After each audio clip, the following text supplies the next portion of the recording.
Pertemuan 5 motivasi. Pertama, pengertian motivasi. Motivasi adalah dorongan internal maupun eksternal yang menyebabkan seseorang bertindak untuk mencapai tujuan tertentu. Dalam konteks organisasi, motivasi sangat penting untuk mendorong kinerja karyawan dan pencapaian tujuan organisasi. Motivasi, keinginan tambah kebutuhan, tambah tujuan. Kedua, kebutuhan manusia dan teori motivasi. A. Hierarki kebutuhan Maslow. 1. Kebutuhan fisiologis makan, minum, tempat tinggal. 2. Kebutuhan keamanan. 3. Kebutuhan sosial, persahabatan, cinta. 4.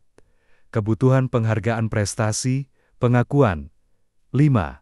Aktualisasi diri, mewujudkan potensi penuh. B. Teori 2 faktor Hertzberg. Faktor motivator mendorong kepuasan, prestasi, pengakuan, pekerjaan itu sendiri.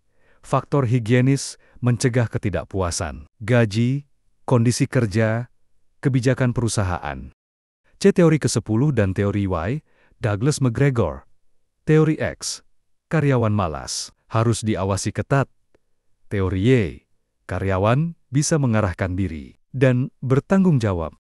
Ketiga, manajemen partisipatif. Manajemen partisipatif melibatkan karyawan dalam proses pengambilan keputusan, membangun rasa memiliki, dan meningkatkan motivasi.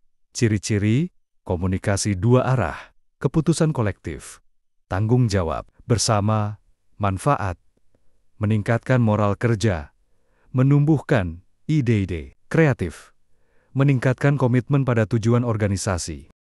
Keempat, partisipasi dan teori motivasi. Partisipasi karyawan dikaitkan erat dengan teori motivasi, seperti teori harapan ekspektansi teori, Victor Vroom. Motivasi, harapan X nilai X, kemungkinan. Teori, tujuan goal setting theory, Locke. Tujuan yang spesifik dan menantang, meningkatkan kinerja. Kelima, kompensasi menurut prestasi. Kompensasi berbasis prestasi memberikan imbalan sesuai dengan pencapaian atau kontribusi nyata individu terhadap organisasi. Contoh bentuknya, bonus, berdasarkan target, komisi penjualan, penghargaan karyawan terbaik, promosi jabatan berdasarkan evaluasi kinerja, tujuan. Menumbuhkan budaya kerja berprestasi, mendorong persaingan sehat, meningkatkan produktivitas dan loyalitas. Keenam, kasus-kasus berhubungan dengan teori motivasi. Pertama kasus, Google dan hierarki kebutuhan Maslow. Deskripsi, Google dikenal menyediakan fasilitas luar biasa bagi karyawannya. Makanan gratis, tempat istirahat, ruang olahraga, program pengembangan diri, hingga fleksibilitas kerja. Analisis Maslow, fisiologis dan keamanan. Google menyediakan kebutuhan dasar makan, tempat kerja nyaman, asuransi kesehatan, sosial, ada budaya kolaboratif dan komunitas internal yang kuat. Penghargaan, pengakuan kinerja melalui penghargaan dan bonus. Aktualisasi diri, karyawan diberi kebebasan untuk mengembangkan proyek pribadi, misalnya 20% time. Kesimpulan, Google memenuhi seluruh hierarki Maslow, menciptakan lingkungan kerja yang sangat memotivasi. Kedua, kasus PT XYZ dan teori 2, faktor Hertzberg.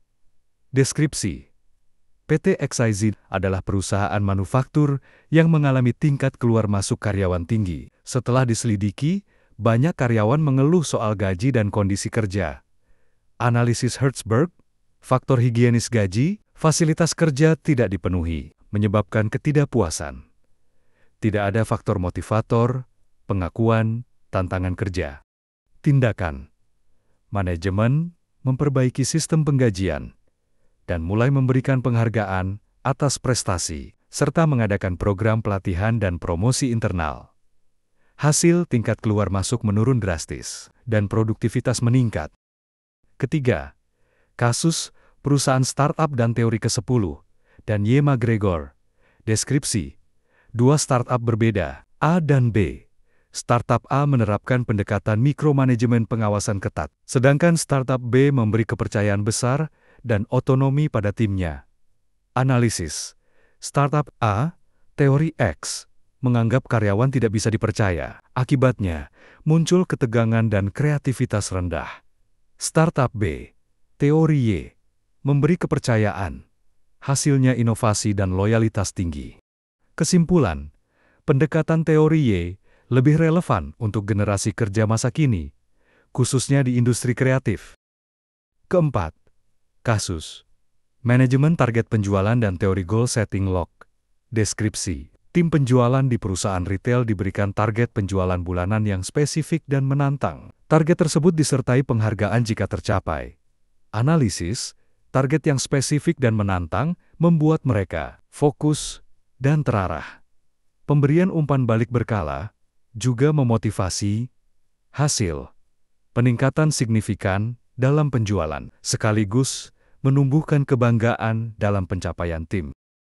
Kelima, kasus sistem bonus berdasarkan kinerja dan teori. Harapan, expectancy, theory room.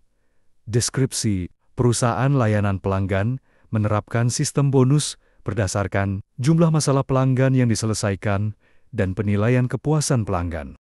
Analisis vroom, ekspektasi, karyawan yakin bahwa kerja keras akan meningkatkan performa, instrumentalitas, performa tinggi, menghasilkan bonus. Valensi, bonus sangat diinginkan oleh karyawan. Kesimpulan, motivasi tinggi karena semua komponen teori harapan terpenuhi.